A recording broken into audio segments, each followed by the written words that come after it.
is on the move. He cuts inside. Now he dribbles past one defender. He's heading towards the box. He shoots! Heaven, I'm in heaven when we're out together dancing cheek to cheek. 104 su Kautrimis, sveikinasi su jumis dar vieną rytą, dar vienas puikus futbolo vakaras, dar viena puikiai futbolo naktis ir šiandieną toks originalusis Gautrys liūtų sudėtis po anglų triumfo. Šiandien aš vedėjo kėdėje Karolis Dudėnas, šalia manęs Kostas Talkūnas, Rytis Vyšniauskas ir pakalbėsime apie tai, ką turėjome praėjusią naktį, o turėjome Europos rinktinių triumfą. Ir pirmasis ir labai intriguojantis mūšis, kurio tikrai pats asmeniškai labai laukiu, tai Brazilijos ir Norvegijos akistata. Jūs, vyručiai, komentavote dviese tas rungtynes, manau tikrai, kad turėsite nemažai įžvalgų, bet kaip jums patiems nustebino tokią Norvegijos rinktinės pergalę? Tikėjotės galbūt tokio netikėtumo? Pats pergalės faktas, tai aš negaliu sakyti, kad labai nustebino ar labai šokiravo, nes čia gal daug argumentų yra istorinių, tokių, kad čia Brazilija, čia didžioji futbolo jėga, 5 kart pasaulio čempionai prieš norvegus, kurie pirmą kartą šitam amžiui yra čempionate, bet kai tu matai pavardės, tu žinai, kad žaidžia tose komandose ir tu jau esi matęs pakankamai Norvegijos rinktinės ir žinai jų galimybės, tai čia nėra labai kažkuo stebėtis, kad jie gali laimėti prieš Braziliją, kai jie turi dar galų gale tokį žmogų, kuris iš 2 momentų pelnys 2 įvarčius, tiesiog kalbu aišku apie Erlingą Haalandą. Tai tas gal nenustebino, kad norvegai yra ketvirtfinalyje, bet gal kažkiek vis dėlto stebėjausi tuo, jog brazilai ir patys iš esmės pasirinko žaisti antrų numerių kontratakomis ir susitaikė su to, kad Norvegija daug kontroliuos kamuolį ir pasižiūrėjus į tą aikštės vidurį Bergas, Ødegaardas, tai yra tikrai dabar solidžiau nei Kazemiro su Bruno Gimaraešu dviese palikti ir kažkiek ten Martinelli, gal toks kaip pusiau kažkoks 10 numeris, tai pati gal žaidimo eiga ir taktiniai planai gal kažkiek stebino, nors žinant Carlo Ancelotti vis tiek. Manau, kad ir brazilai jį samdydami žinojo, kad renkasi strategą, kuris nebus orientuotas ten į kamuolio kontrolę, į visišką dominavimą, kažkokį tai totalinį futbolą, bus orientuotas tiesiog į rezultatą.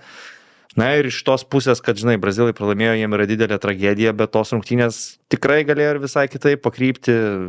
Turėjom vis dėlto ir baudinį labai anksti, apie 12 kažkur tai minutę ir Newlandas jie trėmė. Antro kėlinio pradžioje po Vini Junioro to tikrai fantastiško perdavimo. Endrikas buvo išvestas beveik vienas prieš vartininką, ten nepasitvarkė normaliai su to kamuoliu, nepavyko smūgis dešinę koją. Tai realiai, kol buvo 0-0, brazilai iš esmės turėjo tos didesnius momentus rungtynėse ir galėjo eiti į priekį. Mes gal stebėjomės, kad baudinį mušė Bruno Gimaraesas, o ne Vini Junioras, bet po rungtynių ten Carlo Ancelotti neblogai padėliojo ir paaiškino, kokia ten rikiuotė pas juos yra ir ten Vinis gavosi gal 6 iš viso pas juos. Galvoju dabar, man atrodo, Rafinha. Jo, tai dabar net nebuvo aišku, bet 5 pasakė ir ten Vinio nebuvo. Aš atsimenu, kaip ten sakė, Rafinha, Neymaras, Igoris Thiago, Bruno Gimaraes, dar kažkoks Martinelli, jo, tai ten Vinis net nebuvo tame orderyje, kaip sakyt. Neblogas penketukas toks, jeigu, pavyzdžiui, tu serijoje, ne? Neblogas, bet aš tuo pačiu dar ir pajaučiau, kad brazilai, vis tiek nebeturi dabar jau tiek daug žvaigždžių, tiek elito ten, kad nuo suolo kiltų kažkokie kosminiai futbolininkai.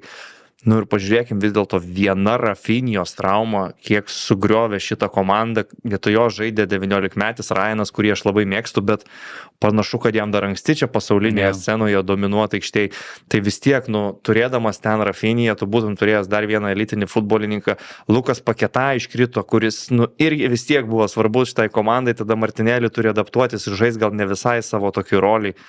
Tai jo, toks vadinamas reality checkas gal kažkiek brazilam įvyko, o apie norvegų visus gerus dalykus gal Kostas norėtų daugiau pasisakyti, nes mano visos ten mintis yra apie vieną žmogų ir aš negaliu šį patikėti, koks jis yra geras. Šiaip dar truputį papildant, tai aš manau, kad dėl tų planų, bent jau tų planų, su kuriais pradėjo rungtynės, tai aš manau, kad Ancelotis atėjo gal net geriau pasiruošęs negu norvegai, nes norvegam nelabai ėjo žaidimas pirmam kėliny.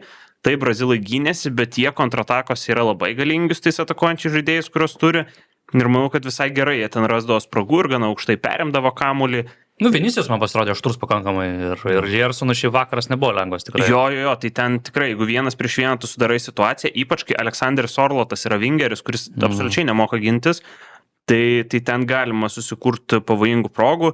Ir paskui mes ir eterį kalbėjom, kad gal dėl to ir Martinas Edegoras taip leidosi savo nelabai tipiškai žemai šitam čempionate pasimti kamuolį, žaisti kamuolį, nes gal jautė Solbakenas, kad brazilų tas spaudimas tikrai yra galingas ir gali sudaryti ten problemų, bet po pirmojo kėlinio išėmė 2 vingerius, išleido 2 naujus žaidėjus, tiek Nusa, tiek Orlotas buvo pakeistas ir žengė į aikštę Oskaras Bobas, žengė Šelderupas ir jie tikrai atrodė gyvesni, pavojingesni ir būtent tas, sakyčiau, kažkiek persverė rungtynių svarstyklės Norvegų naudai.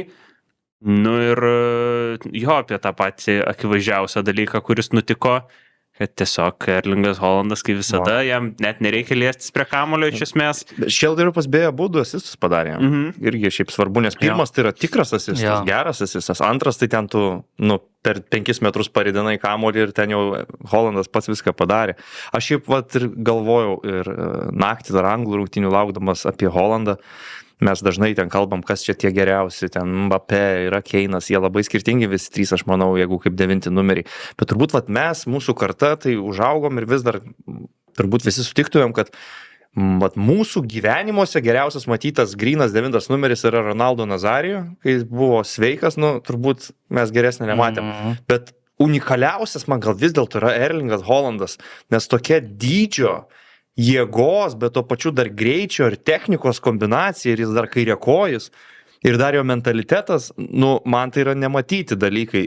Jis atrodo, kad yra kažkoks hybridas visų 9 numerių ir apjungtas į vieną tokį monstrą, nes ten ta prasme galva įvartis, Gabrielis ten kaip visišką skudurą nusimeta nuo savęs. Kaip bulvių maišas. Tiesiog muša galva, dominuoja, muša tobulą smūgį galvą, ten ne kiekvienas puolėjas pavers tokią progą įvarčių. Antras įvartis prie baudos aikštelės, 3 lietimai, įstrižai tarp kojų Danilo į tolimą kampą, blemba, su 7 įvarčiais dabar čempionate dar praleidęs 1 rungtynes. Jis yra toks geras, aš negaliu patikėti, nugarai vartus, jeigu reikia nusileidžia pasiginti, sprintai tie jo žingsniai kokio dydžio.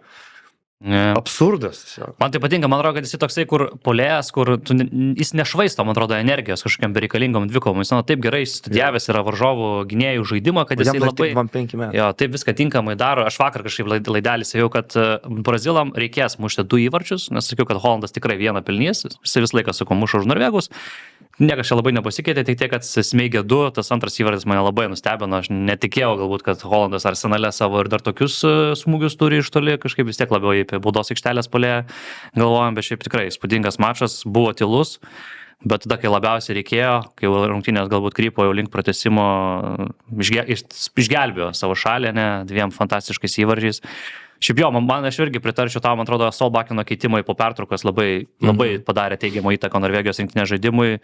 Oskaras Bobas mane žiauriai stebina savo tuo gebėjimu kamuolį laikyti prie savęs ir kūrybą, ir tais perdavimais, tokiais labai savalaikais, tikrai labai geras jo pasirodymas, jo Šelderupas 2 asistai, tai jo, fantastiškai iš Norvegijos, brazilam visiškas liūdesys, nuo 2002 metų nėra atkrintamosios įveikė jokios rinktinės iš Europos žemyno, tokiai futbolo nacijai, 5 čempionatų nugalėtojai, dabar jau 6, ar net dabar galvoju 6, gal net 7 turnyras iš eilės, kai nelaimi jo. 2-6 krito prieš prancūzus, 2-10 prieš olandus, 14 krito prieš vokiečius, krito ne tas žodis, 18 prieš belgus, 22 prieš kroatus sugebėjo kristi. Man gal šitos rungtynės labiausiai panašios būtų į tą kritimą prieš belgus, nes čia irgi dabar tu išėjai prieš rinktinę, kuri iš dalies yra naujoji Belgija. Ten buvo auksinė belgų karta, dabar auksinė norvegų karta, kuri čia dabar, žinai, visas pasaulis po kojom ir lubos labai aukštai. Bet man yra dar keli momentai vis dėlto iš brazilų pusės ir iš Carlo Ancelotti pusės, kurie yra gan įdomus. Tai jo keitimai.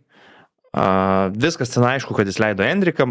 Galėjom nuspėti, kad Endrikas bus pirmas jo pasirinkimas iš atsarginių žaidėjų. Ten tikrai su tom keliom traumom netiek ir daug tų variantų.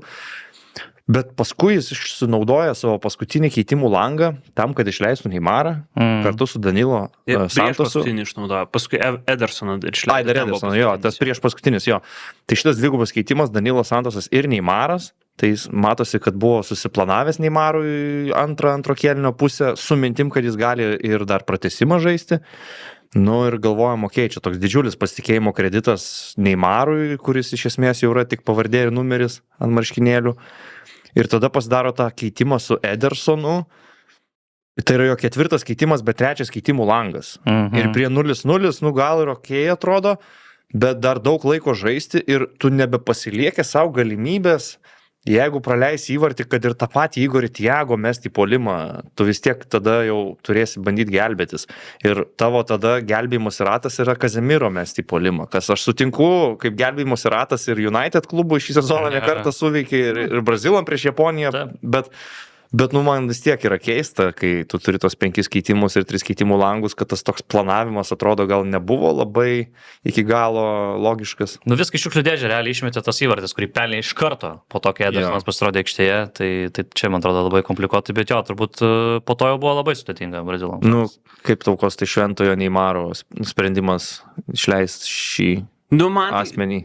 Kaip ir sakiau, man kaip ir visai nieko, aišku, kas gal nefainai atrodė, tai kad tada Ancelotti išstūmė Endriką iš puolėjo pozicijos į dešinę, nors kaip ir neblogai jis ten atrodė, bet taip jau gaunasi su Neymaru, nes Neymaras nesigins, tai dingo tada ir tas brazilų presingas, nu norvegai tikrai žymiai ramiau jautėsi su kamuoliu, kai Neymaras žengė į aikštę, jisai iš gilumos tai visai man patiko, kaip pažaidė, bet tada irgi jisai jau gaunasi toks netikras 9 numeris, tada jis leidėsi žemyn pasimti kamuolį.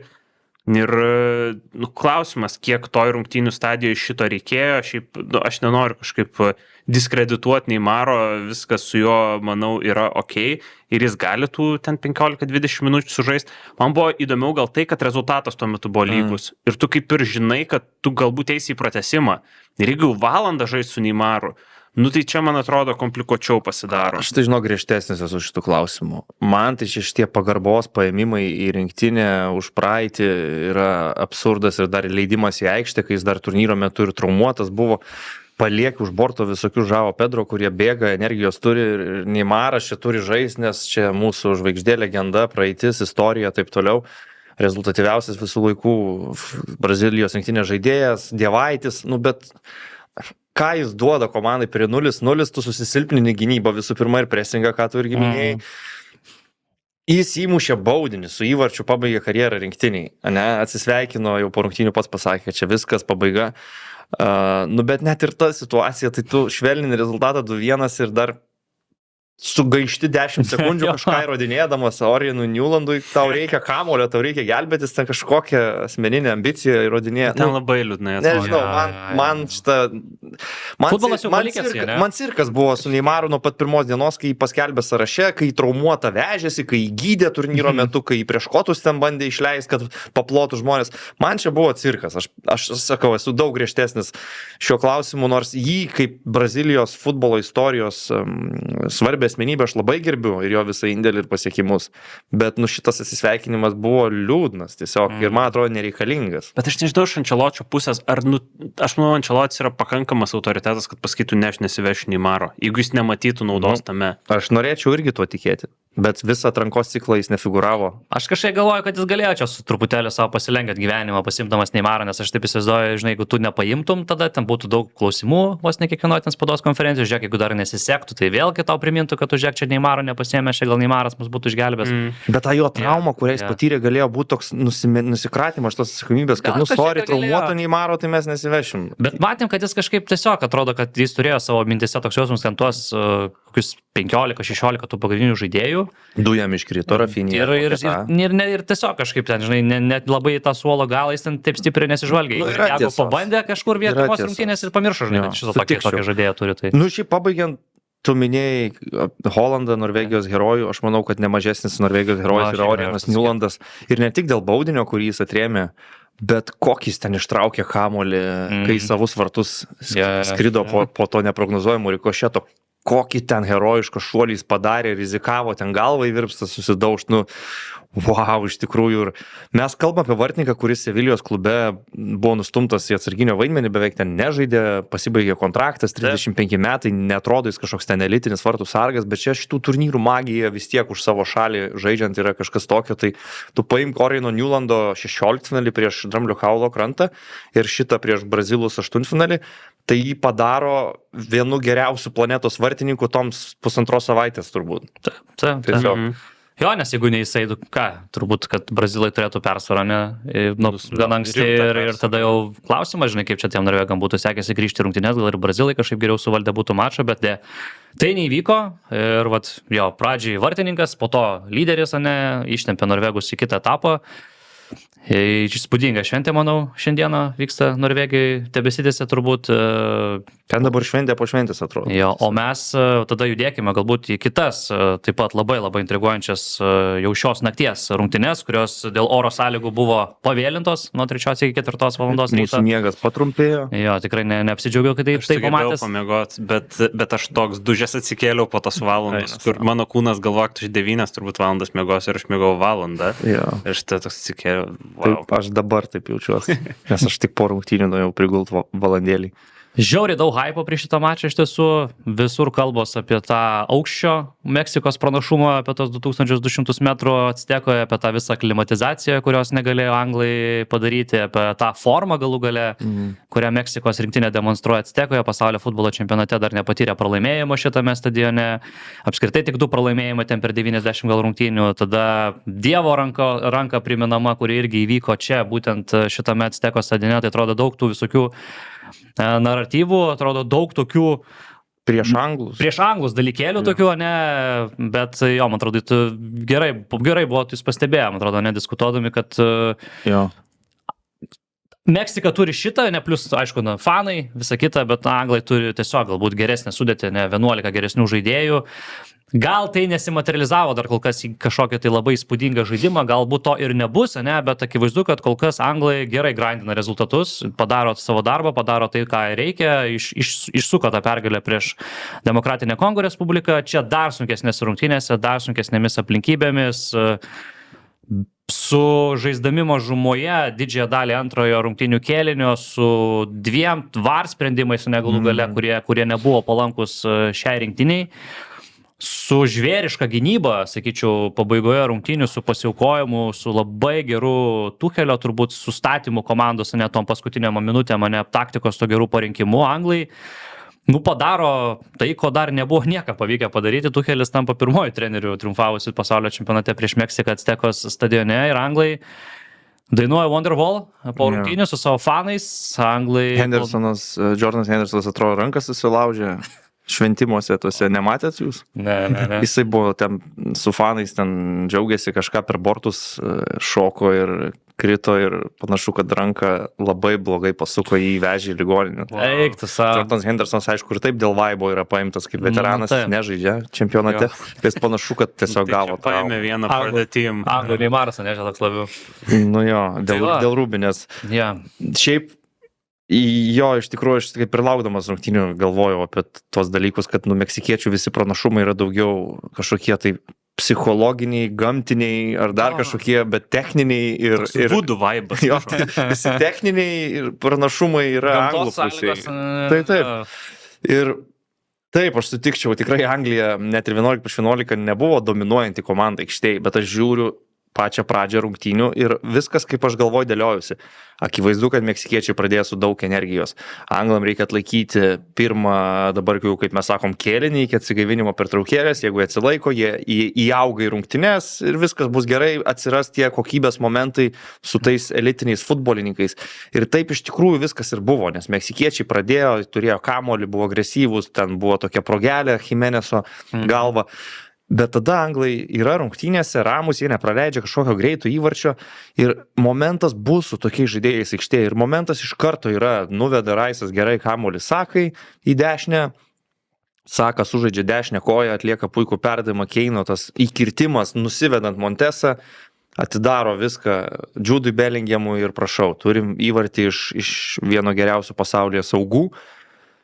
Nedaug trukus turim dar vieną, užspaudžia gražiai anglai varžovus. Jo. Manau, kad ten Gordono buvo didžiulis indėlis perimant tą kamuolį ir Keinas situacijų, kur daug tokių vidutiniokų polėjų, manau, kad tiesiog apsvaiginti šlovės, kaltų į vartus kokį nors ten smūgį durną beviltišką.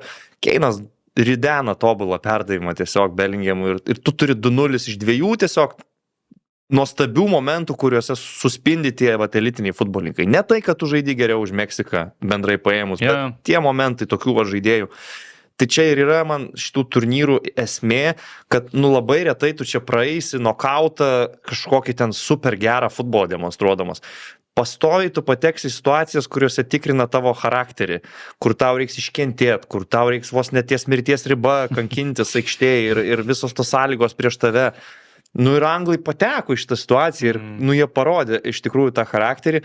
Tai pirmą kėlinį pasigadino tuo, kad turėdami 2-0, vis dėlto prasileido įvartį. Ir Kons atmušė tą kamuolį, Kinjonesų nebuvo tos priežiūros. Ir ten šiaip buvo sunkiai atkarpa, ten turbūt buvo pati geriausia Meksikos rinktinės atkarpa, kai jie užspaudė anglus tais tom standartiniam situacijom ir matėsi, kad šiaip iš tiesų anglai vargsta mušinėdami nuo aukštų kamuolių, ne Judas Bellingamas ten vieną fantastišką seivą padarė, kamuolį išmušdamas Montesui nuo kojos iš kelių metrų, galbūt būtų kamuolį pasiūdęs į vartus ir labai buvo svarbu, man atrodo, anglam. Jo, jie tą vieną įvartį praleido, bet toks jausmas, kad buvo galima ir dar daugiau praleisti, nes tikrai buvo labai sudėtinga atkarpa, bet jiem pavyko, ne vis tiek į tą pertrauką išeiti su rezultatu 2-1.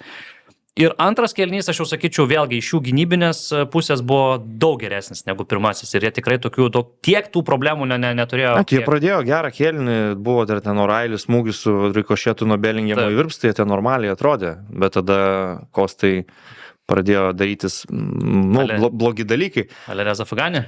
Mes šiaip jau Jarelą Quansą pamatę startiniai sudėti kažkiek gal kilnojo man takius. Aš rašiau, kad netėvam šito ant duonos. Bet mes žinom bėdą, žinom, kad Rysas Džeimsas traumuotas, taip toliau, Quansą pats buvo šiek tiek traumuotas. Džedas Spensas nesublizgėjo. Bet mes vis tiek turbūt galvojom, kad Spensas startuos. Aš netgi galvojau, kad Quansą pastums ir Stonesą įleis. Bet Jarelas Quansas startiniai sudėti ir šiaip nėra, kad jis blogai žaidė, blogai gynėsi. Bet tas vienas epizodas iš tikrųjų viską nubraukė. Tai va apie tą epizodą, nes aš kai iš karto, kai gyvai reagavau, tai aš karštai reagavau, nes aš stengiausi palaikyti vis tiek 3 liūtus visą širdim. Bet aš po rungtynių, kai pamačiau, ten nebuvo labai prastas teklas, nes jis kai čiuožė, tai jis dar čiuožė su koja ant žemės ir jis išmušė kamuolį, bet tada tiesiog, tu visą laiką automatiškai, tu kažkiek kelsi kojas, nes tau reikia stabdyti, ir tada pakėlė tą koją, sužaidė meksikiečių į koją, taip, pagal taisyklės raudoną kortelę ir tu turi tiesiog eiti į dušą. Bet man net ir čia yra siaubingas teisėjo epizodas. Žinai kodėl? Nes teisėjas pasidaro tada kažkoks tinginys, kuris perteisėjaus visus savo epizodus su varu. Jis net pražangos nesušvilpė ten. Tai kaip tu gali ten net pražangos nepamatyti? Paskui tu eini žiūrėti ir parodo raudoną kortelę ir tipo galiausiai prieini net turbūt prie teisingo sprendimo, bet tai tokie teisėjai, kurie 2-3 kartus rungtynėse esminius epizodus savo perteisėjauja su varu, man yra, ne aukščiausio lygio teisėjai, nes tu bent jau kaip minimum turėjai ten pamatyti pražangą ir geltoną išsitraukti ir tada galbūt tau reiktų tikslintis ir žiūrėti, bet ne, tu šis nieko ten nepamatai. Mes galim atsiminti, kad jis ir baudinio nepamatė, Sadio Mane, kai Kylianą Mbappé nušienavo baudos aikštelėje. Tai ten dar pažiūrėjęs pakartojimą. Ten iš pats arbitras. Jo, tai čia aš galvoju, kad jis šiaip man niekada neatrodė rungtynėse, kad labai gerai turi kontrolę rungtynių ir kad ten kiekvieną pražangą pamato ir kada reikia ten ramina žaidėjus, man jautėsi pirmam kėliny, kad nebūtinai jis ten gerai tvarkosi, bet čia man jau visiškai atrodo, tai žinai, su VAR peržiūra ir aš galiu priimti sprendimus, nereikia ten būti FIFA kategorijos super teisėjų. Tai jo. Čia dabar jau parašys tavo. Jau viskas dabar. Bet sklandžiai gal kažkaip pasakytum ten tą visą sprendimą. Jis perteisėjavo, sakykim, kad sprendimas geras. Ne, anglai lieka 10-11, bėda, Meksikai viltis. Bet labai greitai. Labai greitai. Vėl Anthony Gordonas, šiaip tikrai žiauriai geros jo rungtynės. Aišku, ten ir Keinas nugarai vartus, ir Pickfordo ilgas kamuolys yra labai geras. Jo, bet Gordonas pirmas prie kamuolio, Rachelis greuna, manau, akivaizdus 11 metrų baudinys, didelių diskusijų nėra. Keinas dar kartelį stoja prie 11 metrų žymo šitam turnyre ir siunčia kamuolį užtikrinta į vartus, 6 jo įvartis prie rezultatyvaus perdavimo prideda įvartį ir 3-1, net ir turint tą vieno žaidėjo deficitą, atrodo visai su... Mane nuramino, žinok. Aš tai taip nusiraminau, įmušė, galvoju, nu dabar čia tikrai Ladzai atsilaikys ramiai, 3-1, jau čia nebus problemų, nebus cirkų. Ir čia reikia pasakyti, kad Keinas nebedarė to staptelėjimo kaip su kroatais, jau pasimokė, kad reikia tiesiog su šūdais mušti kampą ir viskas. Taip. Ir pramušė ir neįmanoma čia ištraukti tokio. Jo, puikus Atspėjo baudėjas. Rankelis kampą, bet vis tiek. O neprabėgus nei 10 minučių, dar kartelį kviečiamas prie monitoriaus Alereza Fagani, nes Brianas Gutierrezas labai gudriai, sakyčiau, toje situacijoje užkišo koją Harry Keinui, kuris bandė išmušti kamuolį ir Keinas, vietoj to, kad išmuštų kamuolį, išmušė Briano Gutierrezo koją. Ir ten žiūrint pakartojimo, sunku būtų neskirti baudinį. Aš įsiutęs labai lengva yra, nes, ta prasme, aš esu įsiutęs, čia gal miego trūkumas, aš niekada mūsų šituose laiduose nebuvau nei piktas, nei labai stūmiau ant teisėjų, nei ant trenerių, nei ant žaidėjų, nekraunu aš, bet, yra tas parašymas ten futbolo dvasia taisyklių knygoje, aš tai netgi sakyčiau, tiesiog sveikas protas, angliškai common sense, kažkoks jis turi būti. Tai jeigu Harris Keinas daro visiškai natūralų judesį prie kamulio, išmušinėti tą kamulį, ir kaip tu pats sakai, meksikietis žaidėjas užkiša prieš pat tą išmušimo momentą jam koją ir jie realiai abu išmušinėja tą kamulį ir susiduria kažkur ten jų kojos, tai arba yra žaidybinis momentas, arba tai yra meksikiečio pražanga prieš Harry Keiną. Man logika ir sveikas protas diktuoja tik tai, nes kaip tu gali šito, ir vėlgi tai yra perteisėjautas epizodas su sulėtintais top kadrais, su peržiūrom, ne žaidimo metu priimtas sprendimas ir skirtas baudinys. Ne, aš tikrai nesutinku, kad čia turi būti baudiniai skiriami už tokius epizodus. Tai yra situacija, kurioje labiau meksikiečio veiksmas lėmė jų susidūrimo kojomis, o ne tai, kad Keinas kažką blogai darė ir blogai gynės, jis natūralų judesį darė prie kamulio. Ir labiausiai, aš sakyčiau, tai žaidybinis epizodas. Viskas, nieks čia neturi būti nubaustas už jį, bet aišku, kai jau parodė šitą stačia kampį, tai akivaizdu, kad jis kirsta baudinį. Taip. Tai tu, Karli, pats dalinaisi tuo epizodu iš Premier lygos, kur Ternoberį panašioje situacijoje jam įspyrė Williamas Saliba, bet ten Ternoberį sužaidžia į kamuolį ir tada jam įspyrė į koją Williamas Saliba. Šitoje situacijoje Gutierrezas nesužaidžia į kamuolį, tiesiog pakiša koją. Kamuolys iš esmės ateina pas jį. Jis ne tai, kad, ta prasme, bando išmušinėti kamuolį, bet kamuolys leidžiasi, Keinas kelia koją, nes jis iš tikrųjų nori sužaisti kamuolį. Ir tada atsiranda ta koja tarp Keino kojos ir kamulio, ir man tai čia yra meksikiečio pražanga, nes tu iš esmės žaidėjas bandė žaisti kamulio, tu pakišai savo koją ir dar atvirą koją iš esmės sužaidė.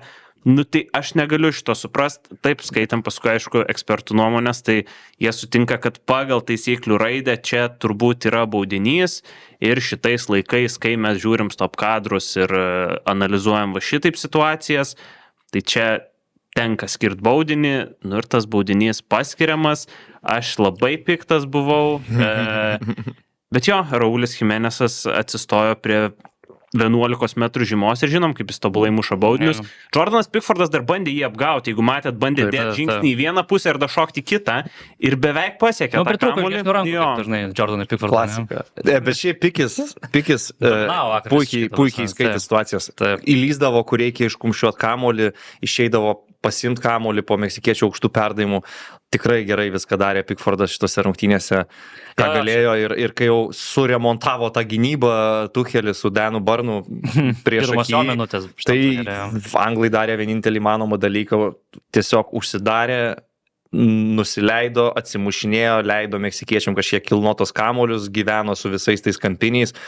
Galiausiai keitė Keiną, kuris jau nebeturėjo visiškai jėgų, Tuchelis dėjo viską, kad į pratesimą mes nenueisim ir atsilaikysim. Bet čia buvo labai toks drąsus sprendimas. Aš manau, jis turėjo taip daryti, jis tai padarė, jis ten realiai, jeigu būtų įmanoma, dar turėtų ir Bellinghamą keisti, nes paskutinės 10-15 minučių Bellinghamas žaidė miręs.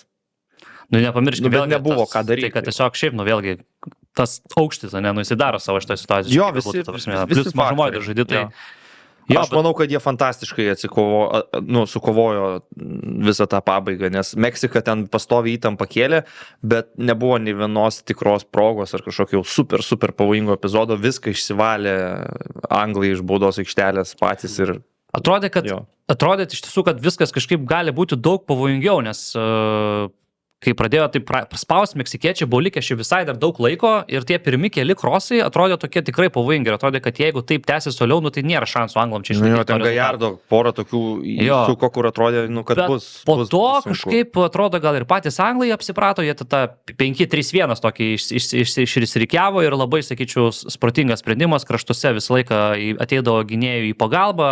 Tam pačiam, pavyzdžiui, Alvarado, kuris ten pavojingiausias atskėlėjęs, jų niekada nesudarydavo progos pakankamai lengvai kelti to kamulio, visą laiką siūsdavo jį ant dešinės kojos, tai tikrai, sakyčiau, pabaiga iš gynybinės pusės, ten herojiškai sužaidė anglai, ne, ir tas pats Pickfordas irgi jo, manau, tie visi išėjimai, išmušimai, pagavimai, ta prasme, tiesiog taip, kaip turėjo vartininkas, taip ir sužaidė galų gale ir jis rašė istoriją, 17 mačas pasaulio futbolo čempionatuose su Peteriu Shiltonu, dabar daugiausiai sužaidęs anglas pasaulio pirmenybėse, tai kitas mačas bus jau jam rekordinis. Žvėriška. Tai tikrai įspūdinga, 3 turnyrai iš jo.